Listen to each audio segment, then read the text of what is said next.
తన భక్తులను తనకు తనకి ఏర్పరచుకుంటున్నాడని తెలుసుకోనండి. హల్లెలూయా. దేవుడు మనల్ని ఎందుకు పిలిచాడు? తన పని చేయడానికి. ఎందుకోసమో తన పని చేయడానికి మనల్ని పిలిచి మనల్ని ఏర్పాటు చేసుకున్నాడు. హల్లెలూయా. అంతేగాని మన పనులు మనము చేసుకోవడానికి కాదు.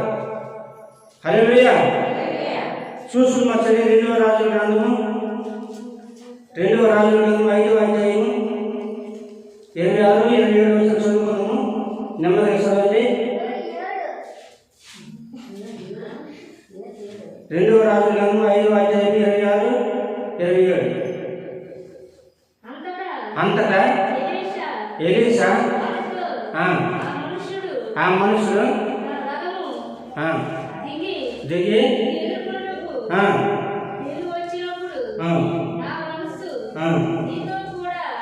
నా మనసు నీతో కూడా రాలేదా? అమ్మ అందరూ వినండి. ద్రవ్యములు అనగా డబ్బులు, వస్త్రములు అంటే బట్టలు. ఒలివ చెట్టు, తోటలను, ద్రాక్ష తోటలను, గొర్రెలను, ఎడ్లను సంపాదించుకున్నటకు ఇది సమయమా? హల్లెలూయా. దేవుడు నిన్ను దేనికి ఏర్పాటు చేసుకున్నాడు? దేవుడు నిన్ను ఎందుకు పిలుచుకున్నాడు? దేవునికి అప్పగించిన పని ఏంటి? నువ్వు చేస్తున్న పని ఏంటి? హల్లెలూయా. దేవునికి స్తోత్రం. ఈ మాట ఎవరికో చెప్పబడుతుంది. ఎలీషా ఒక దైవ సేవకుడు తన దగ్గర ఉన్నటువంటి గేహజీతో మాట్లాడుతూ ఉన్నాడు. హల్లెలూయా. గేహజీ చేసే పని ఎలీషాకి నచ్చలేదు. హల్లెలూయా. చూడండి 20 వచనం చూసుకున్నాము. 5:20, 26.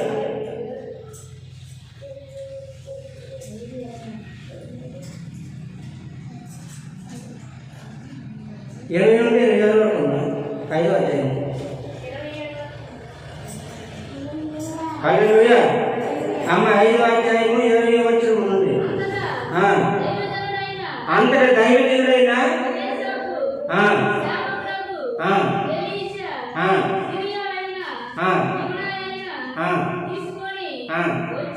వచ్చిన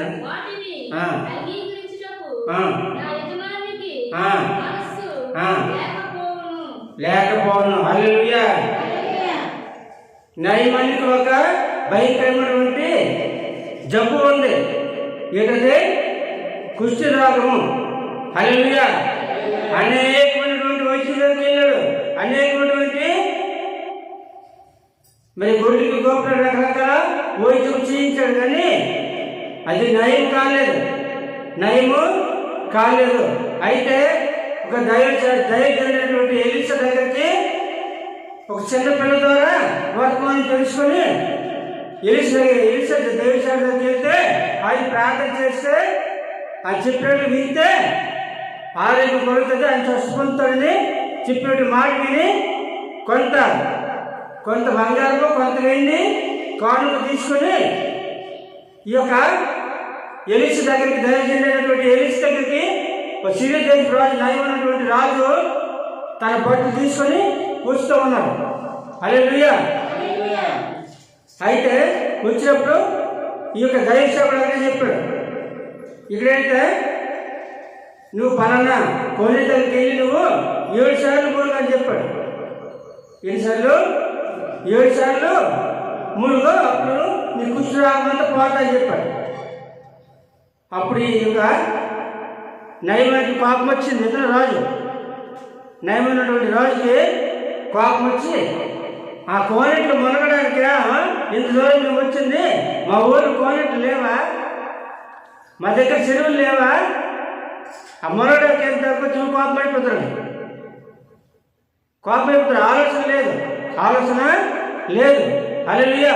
అప్పుడు తనతో ఉన్నటువంటి రాజుతో ఉన్నటువంటి బడ్డులో కూడా చెప్పాడనమాట, అయ్యా దైవజనుడు చెప్పింది అది నిజమవుతుంది, ఆయన చెప్పింది మనం నిర్లక్ష్యం తీసుకోకూడదు, దైవసేవకుడు ఏం చెప్పాడో అది దేవుని మాటగా విన్నప్పుడు మరి కార్యం జరుగుతుంది.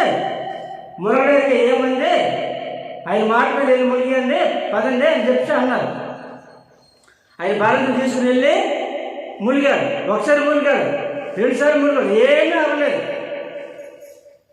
ఇక్కడ ఎన్నిసార్లు మునగమని చెప్పాడు దేవసేవకుడు? 7 సార్లు మునగమని చెప్పాడు. హల్లెలూయా. అయితే పాప మీద రాష్ట్రం మీద 7 సార్లు మునిగిశాడు. 7 సార్లు మునిగిశాడు. మునిగితే ఆ 7వసారి అతను శరీరం మాట చిన్నపిల్ల శరీరం వల్లే అయిపోయింది. హల్లెలూయా. కుష్ఠరోగమంతా అందరూ ఉండిపోయి మంచి నెగిలిలాడుతున్న మంచి శరీరంతో అయినా బయటికి లేచాడు. హల్లెలూయా. ఇక్కడ దైవసేవకుడు చెప్పిన మాట విన్నాడు. ఇక్కడ ప్రార్థన చేశాడా? ఏం చేశాడు?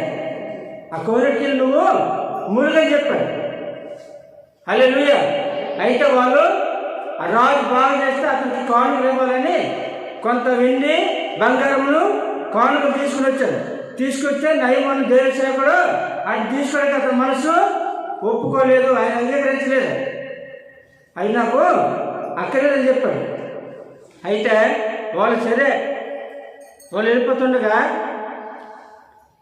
ఈ యొక్క ఎలిషా దగ్గర ఒక సేవకుడు ఉన్నాడు. అతని గేయాచి అతను ఏంటంటే, అయ్యో ఇంత బంగారం ఇంత ఎండి తెస్తే దైవ సేవకుడు అంగీకరించలేదు, తీసుకోవడానికి తన మనసు అంగీకరించిన తన మనసు ఒప్పుకోలేదు, వాళ్ళు వెళ్ళిపోతారని చెప్పి చేసేసింటే ఆయన గబగబా అక్కడి నుండి వచ్చి అయ్యాక పరిగెత్తి ఆ యొక్క ఏ దైవసేవకుడు అయితే వద్దనేసి చెప్పాడు ఆ యొక్క వెండి బంగారము ఈ గ్యారేజ్ తీసుకొని తెచ్చి ఇంటి పెట్టేసి మళ్ళీ ఏం ఎరగనట్టుగా దైవసేవకుడి దగ్గరికి వెళ్ళి నిలబడ్డాడు. హల్లెలూయా. అందుకే అక్కడ చెప్తుంది 26వ వచనం చూసినట్లయితే 5:26 నిమిషాలండి. అంతటా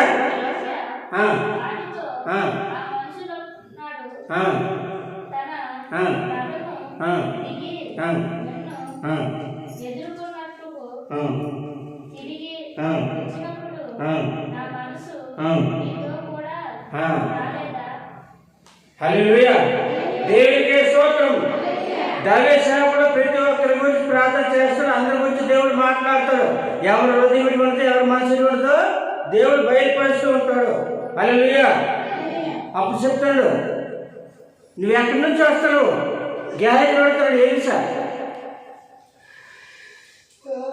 అంటే అతను అడిగితే, నువ్వు ఎక్కడికి వెళ్ళావో, నువ్వు ఎప్పుడైతే నా దగ్గర నుంచి వెళ్ళావో నా ఆత్మ నీతో వచ్చింది, నువ్వేం చేసావో నాకు తెలుసు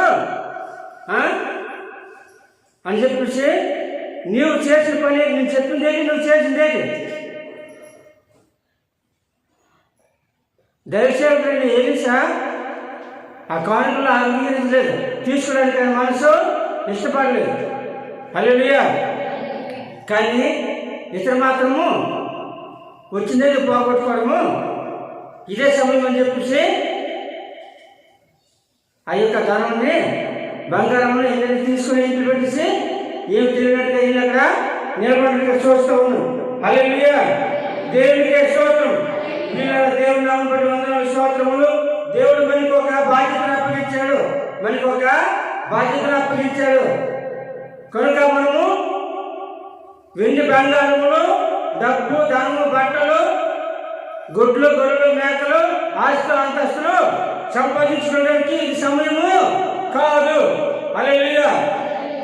దేవుడు మనల్ని ఎందుకు పిలుచుకున్నాడు తెలిసిన? నీ కోసం బ్రతకడానికి కాదు. హల్లెలూయా. అందరి కోసం మనము బ్రతకాలి, అందరి కోసం మనము జీవించాలి. దేవునికి ఏం పని అప్పగించాలి, ఏది అప్పగించాలి అది నెరవేర్చాలి. హల్లెలూయా. దేవునికే స్తోత్రం. దేవుడు మనల్ని నియమించుకున్నది దానికోసం, దేవుని కోసము పనిచేయడానికి, దేవుని సువార్త ప్రకటించడానికి, దేవుని నామమును మనము ప్రకటించడానికి దేవుడు మనల్ని ఏర్పాటు చేస్తున్నాడు. హల్లెలూయా. అంతేగాని మనము అది ఆ చర్చికి ఆధారం వస్తామా లేదా, వెళ్ళిపోతామా లేదా అనేటువంటి నామకార్థంగా మనం ఉండకూడదు. హల్లెలూయా. దేవుని పనిగా మనము ఉండాలి. హల్లెలూయా. ఇరిమియా గ్రంథం చూడండి ఒకసారి. ఇరిమియా గ్రంథము 9వ అధ్యాయము 17వ వచనం. ప్రియులారా, దేవుని నామములో వందనాలు స్తోత్రములు. దేవుడు పిలుచుకుంటే ఏంటంటే ఎటువంటి అనిపిస్తే తెలిసిన ఆస్తులు సంపాదించుకోవడానికి, డబ్బు సంపాదించుకోవడానికి, తోటలు సంపాదించడానికి, భూములు సంపాదించడానికి, మరి గొడ్లు మేకలు గొర్రెలు సంపాదించడానికి ఇది సమయం కాదు.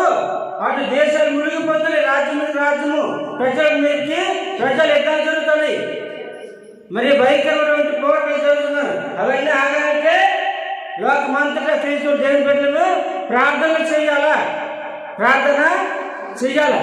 హల్లెలూయా. దేవుడు మనకు ఆ బాధ్యత అప్పగించాడు. చదవరాసిన మాట. సైన్యంలోకి అధిపతి యెహోవా ఇలాగో చలయించుచున్నాడు, ఆలోచించండి.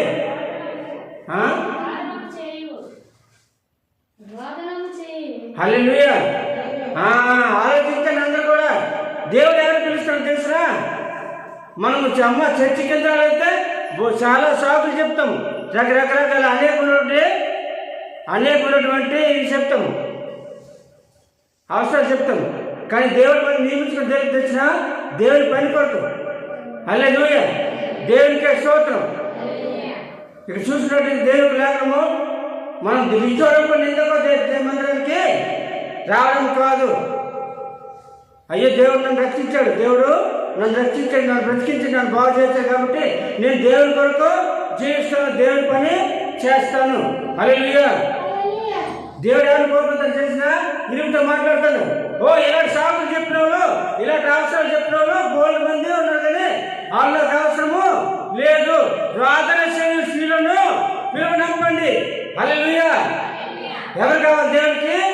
ప్రార్థన చేసిన వాళ్ళు కావాలా, ఏడ్చిన వాళ్ళు కావాలా, ప్రార్థన చేసిన వాళ్ళు కావాలి, మాకించి కన్నీళ్ళు కట్టిన వాళ్ళు కావాలా, ప్రార్థన చేసి ఎలిగి తీర్చి ఏసీ పాదాలు పట్టుకొని పెట్టుకున్నాడు అందరి కొరకు మనం ప్రార్థన చేసేవారుగా ఉండాలా. హల్లెలూయా. ఎవరేమైపోతే రాకిందనే నేను చక్కగా ఉంటే చాలు, నేను బాగున్నాను కదా నాకు చాలు అని అనుకోకూడదు. దేవుని పెట్టుకునే లక్షణము కాదు. హల్లెలూయా. దేవుడికే స్తోత్రం. దేవునికి లేఖనం ప్రకారంగా చూడండి, మనం అందరికీ అందరి కొరకు మనం ప్రార్థన చేసే బాధ్యత దేవుడు మనకి అప్పగించాడు. హల్లెలూయా. మొదటి తిమోతి పత్రిక 2వ అధ్యాయం మొదటి చదువు. మొదటి తిమోతి రాసిన పత్రిక. హల్లెలూయా. దేవునికే స్తోత్రం. ప్రియులారా, దేవుని నామానికి వందనాలు స్తోత్రములు. మొదటి తిమోతి 2వ అధ్యాయం మొదటి నుంచి. మనము సంపూర్ణ భక్తియు మాన్యతమును కలిగి నెమ్మదిగాను సుఖముగాను బ్రతుకు నిమిత్తము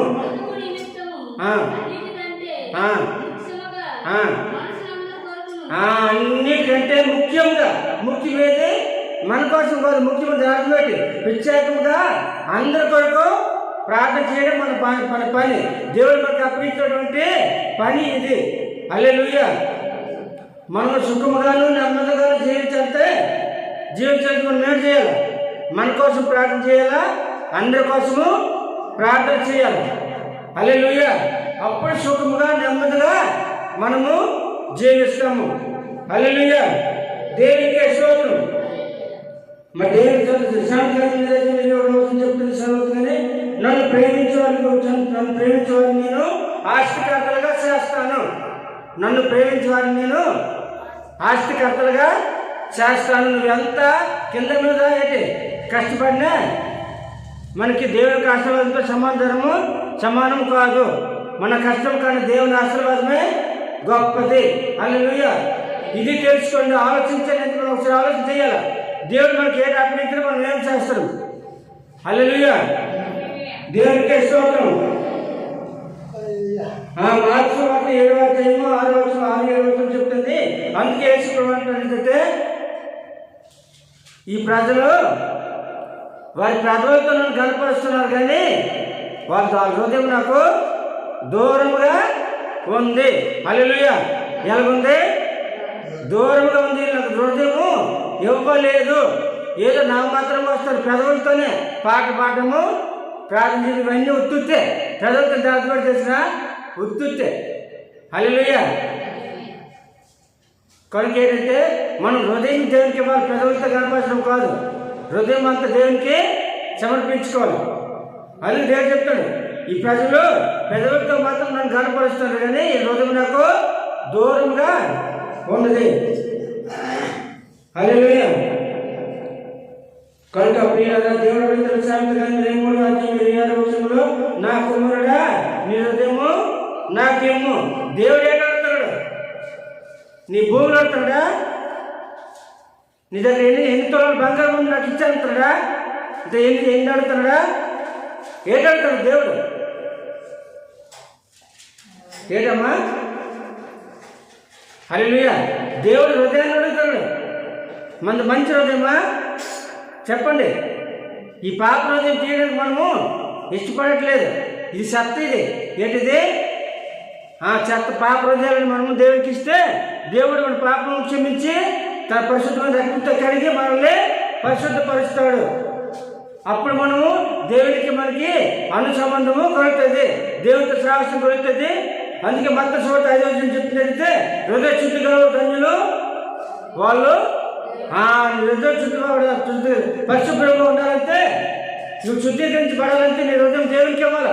అప్పుడు నీ పాపములన్నీ పరిహరించబడతాయి, నువ్వు పరిశుద్ధపరచబడతావు. అప్పుడు దేవుడిని చూస్తావు, దేవుడిని చూస్తావు, దేవుడితో మాట్లాడతావు. హల్లెలూయా.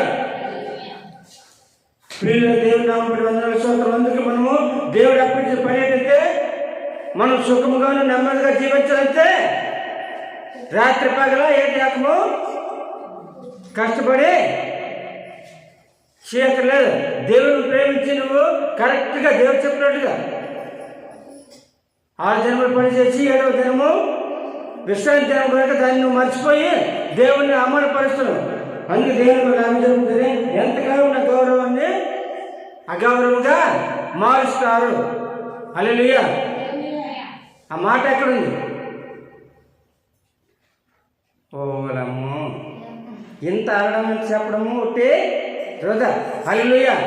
ఇదే వాక్యం ఎక్కడుండో, వైజాగ్ ఉండో, హైదరాబాద్ ఉండో, రాజమండ్రి నుండి వస్తే మనము ఎగిరి గొంతులే చెప్పులు పెడతాం. హల్లెలూయా. వాళ్ళు చెప్పింది ఇది బైబిల్ ఉంటేనే అవునా కదా?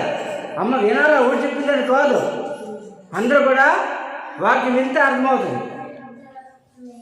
హల్లెలూయా. అనగనరాగా మత్స్యలుండో తినగవేమో తీయనుండి వినుట వలన విశ్వాసము అధికమవుతుంది. వినకపోతే అది అర్థమవుదు, దానివల్ల మనకే భావం బలపరచబడదు, విశ్వాసము అధికమవుదు, పెరగదు. హల్లెలూయా. కరెక్ట్గా వినాలి ఎవరు చెప్పిందని. హల్లెలూయా. దేవునికే స్తోత్రం. మైక్ పట్టుకొని వాక్యం తెలుసుకుంటే ఎవరు కూడా ఏంటంటే గట్టిగా అరుస్తారు, మనస్ఫూర్తిగా మాట్లాడుతుంది. ఎందుకంటే దేవుడికి ఆత్మ ఉంది కాబట్టి మాట్లాడతారు. కానీ విన్న వాళ్ళు ఏంటంటే కరెక్ట్గా వినాలా, వింటప్పుడే మనకి అది మైండ్లోకి వెళ్తుంది. హల్లెలూయా. అప్పుడు దాని నుండి మనము తొలగిపోము, అవి మన జీవితంలో ఉపయోగపడుతుంది. హల్లెలూయా. అందుకే మరి చూసినట్లయితే ఇవి దొరికిన వారికి జీవంలో వారి సర్వశరీరంలోకి ఆరోగ్యించు. దీనికి వారి మాటలు దేవుని బిడ్డలకు మాత్రం, దేవునికి సన్నిధిలో మాత్రం అవి దొరుకుతాయి. బయటికి వెళ్ళిపోతాయి, దొరుకుతాయా? హల్లెలూయా. కనుక ఇది ఎవరైతే హృదయాలను భద్రపరుచుకుంటారో వారికి వారి సర్వ శరీరానికి ఆరోగ్యం ఇస్తారు. దేవుని వాక్యం పాట పడతామా? నీ వాక్యమే నన్ను బ్రతికించెను, వ్యాధులలో నెమ్మదినిచ్చెను. హల్లెలూయా. దేవుని వాక్యం మనల్ని స్వస్థపరుస్తుంది, దేవుని వాక్యం మనల్ని బలపరుస్తుంది, దేవుని వాక్యం మనల్ని బాగు చేస్తుంది, దేవుని వాక్యం మనల్ని జీవింపజేస్తుంది. ఎందుకంటే అది జీవం గల దేవుని వాక్యము. హల్లెలూయా. జీవవాక్యం కాబట్టి యోహాను పత్రిక చెప్తుంది, మన పత్రికలోనే ఇదే వాక్యము జీవవాక్యము. ఈ వాక్యంలో జీవం ఉంది. వాక్యంలోనే కనుక ఆ జీవవాక్యం ఎవరిలో ఉంటుందో వాళ్ళు జీవించగలుగుతారు, వాళ్ళు జీవిస్తారు, వాళ్ళు బ్రతుకుతారు, వాళ్ళు బాగుపడతారు. హల్లెలూయా.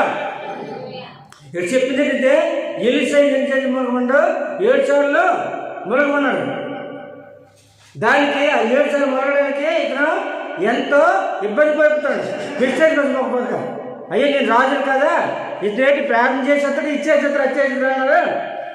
వెళ్ళి ఆ కోనేట్లు మునగమంటాను అని చెప్పేసి ఆయన అర్థం చేసుకోకుండా కోపం తెచ్చుకొని చెప్పినప్పుడు తన వెనకాల ఉన్నట్లు తన రాజుతో ఉన్నటువంటి ఏంటంటే వాళ్ళు రాజు బట్టలు అనొచ్చు, లేదంటే కథలో చూసినట్లయితే రాజు మంత్రి.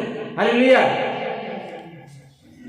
అయితే రాజులు ఎప్పుడు ఆవేశపరులుగా ఉంటారు, కానీ మంత్రులు ఎప్పుడు ఆలోచనపరులుగా ఉంటారు. అర్థమవుతుందా? రాజులు ఆవేశంతో ఉంటారు, మంత్రులు ఆలోచన కలిగి ఉంటారు. అందుకే రాజులకి ఆలోచన చెప్పారు ఎవరు? మంత్రి లేకపోతే రాజుకి కథ లేదట. మంత్రి లేకపోతే రాజు కథ లేదట. అందుకే ప్రతి విషయంలో రాజు సలహాలు, మంత్రి సలహాలు ఇస్తుంటారు రాజుకి. హల్లెలూయా. అప్పుడు చెప్పినట్టు చేసినప్పుడు అతనికి ఏమైంది? కార్యం జరిగిందా? 7 సార్లు మునిగినప్పుడు దేవుడు సంపూర్ణ స్వస్థ ఇచ్చాడు. కనుక దైవసేవకుడు చెప్పిన మాట వింటే మనము ఆశ్రదింపబడతాము, దీవించబడతాము, బ్రతుకుతాము, బాగుపడతాము. హల్లెలూయా. కనుక సేవకు చెప్పింది దేవుని వాక్యము, అది జీవవాక్యము. ఆ జీవవాక్యము మనము జీవించగలిగితే మనము శ్రద్ధగా వినాలా. హల్లెలూయా. మరి ఎందుకు చెప్తుంది? మీరు 8వ అధ్యాయం చెప్తుంది, నా మాటలు మీరు నా మాటలు వినండి, నా ఆజ్ఞలన్నీ శ్రద్ధగా విని దాన్ని ఆలోచించాలి. గ్రహించినప్పుడు ఏంటి మీకు విస్తారమైనటువంటి దేవునిలో ఆశీర్వాదాలు మీకు మీరు పొందుకోవాలని దేవునికి వాక్యం చెప్తుంది. హల్లెలూయా. మనం శ్రద్ధగా వినాలా. వింటే ప్రతి ఒక్క మాట కూడా మనకి అర్థమవుతుంది. హల్లెలూయా. దేవునికి స్తోత్రం. కనుక మనము ముఖ్యంగా దేవుని మాట వినేవారుగా మనం ఉండాలి. విన్నప్పుడు దేవుడు మన మాట వింటాడు. హల్లెలూయా. దేవుని మాట మనం వింటే మన మాట దేవుడు వింటాడు. హల్లెలూయా. దేవునికి స్తోత్రం. ఎందుకంటే ఎంత గొప్ప భాగ్యం ఇచ్చినటువంటి దేవుని మనము నిత్యము గణపరచాలి. దేవుని నిత్యము ఆయన పనిలో ఉండాలి, ఆయన పని చేయాలి. హల్లెలూయా. ఎవరిని దేవుని మందిరానికి వెళ్ళి ఒక సేవకుల కోసం కాదు, దేవుని కోసం కాదు, ఎవరి కోసం? మన కోసమే వెళ్తాను. హల్లెలూయా. నువ్వు రాకపోతే నేను అమ్మ ఇంద్రావమ్మ నిన్ను నిలదీసా అడగలేదు నాకు లేదు. హల్లెలూయా. ఇప్పుడు లేదు కాబట్టి మన ఇష్టము మనది. హల్లెలూయా. కానీ సేవకుడు ఒక బాధ్యత ఉంది. ఈరోజు లేదనుకుంటే రేపు నా బాధ్యత అవుతుంది, నువ్వు పిల్లవా? హల్లెలూయా. సేవకుడికి తీర్చిదిద్దే, సంఘాన్ని తీర్చిదిద్దే బాధ్యత దేవుడు అప్పగించాడు. గొర్రెలు ఖాయం. అందుకే గొర్రె పిల్లలు మేపమంటే గొర్రెలే ఖాయం అని చెప్పాడు. హల్లెలూయా. వాక్యం తిరిగిన వాళ్ళకి, వాక్యం బాధినట్లుగా వాళ్ళకి, అటువంటి రీతిగా వాళ్ళకి బోధించాలి. అది పిల్లలు పెంచడం. కాయడం అంటే పెద్ద గొర్రెలు కాయాలి. పెద్ద గొర్రెలు అయితే తెలివైనవి కదా, తెలివైన దిక్కులు చూస్తాయి. తెలివైనట్టయితే దిక్కులు చూస్తాయి. ఇది నిజమైన తెలివి కాదు. దిక్కు చూసింది ఏదేమో నిజమైనది కాదు. నిదానంగా ఉన్నదే నిజమైనది. హల్లెలూయా. అందుకే దేవుడు చెప్తుంది, గొర్రె పిల్లలు మేపమండు పేదతని మరి గొర్రెల్ని కాయమని. గొర్రెలు అంటే ఏంటంటే అవి మధ్య తెరవలు ఉంటాయి అన్నమాట. పూర్తిగా తెలీదు, అలాగని తెలియకుండా ఉండదు. హల్లెలూయా. వీళ్ళు మధ్య రకమైనటువంటి గొర్రెలు, వీటిని కాయాలి. హల్లెలూయా. కనుక దేవునికి వాక్యం చెప్పినప్పుడు దయచేసి అందరూ కూడా మనం విన్నప్పుడు శ్రద్ధగా విని దాన్ని మనము అర్థం చేసుకోవాలి. నాకెందుకులే అనుకుంటే మనము ఏ మంచి నుంచి తెలుసుకోలేము, ఏ చెడుని తెలుసుకోలేము. దేన్ని బట్టి ఏం జరుగుతుందో మనకి తెలియదు. హల్లెలూయా. దేవునికి స్తోత్రం. తెలుసుకోవడం అనేది మానవ యొక్క లక్షణం. అది మంచి అనే చెడు అని. ఆ రెండు తెలిస్తేనే అనుభవము ఉన్నట్లుగా, ఏది తెలుపుతో అనుభవము లేనట్లు. హల్లెలూయా. కనుక ముఖ్యంగా ఏంటంటే మనం దేవుని మాట వినాలా, దానిలోని సారాంశాన్ని మనం తెలుసుకోవాలా. తెలుసుకొని ఆలోచించి అయ్యో వాక్యం మన కోసం చెప్తుంది కదా, మనము బాగుండాలి కదా, దేవుడు చెప్తున్నాడు అని మనము అర్థము చేసుకోవాలి. హల్లెలూయా, దేవునికి స్తోత్రం. కనుక మీ అందరికీ మనం చేస్తూ ఉన్నాను పిల్లరా, మనం ముఖ్యంగా దేవుని మాట వినాలా. ఎట్టి పరిస్థితుల్లోనైనా మన కోసమే, మన ఇతరుల కోసమే ప్రార్థన చేసినప్పుడు మనం మన పిల్లల భవిష్యత్తు కోసమే దేవుడు మన మాట వినాలంటే మనం దేవుడి మాట వినాలా. విని దేవునికి వాక్యం ప్రకారం మనము నడుచుకోవడానికి మనము ప్రయత్నము చేయాలి. హల్లెలూయా. ఈ కొద్ది మాటలు దేవుడు దీవించును గాక. ఆమేన్. హల్లెలూయా, హల్లెలూయా. దేవునికి స్తోత్రం.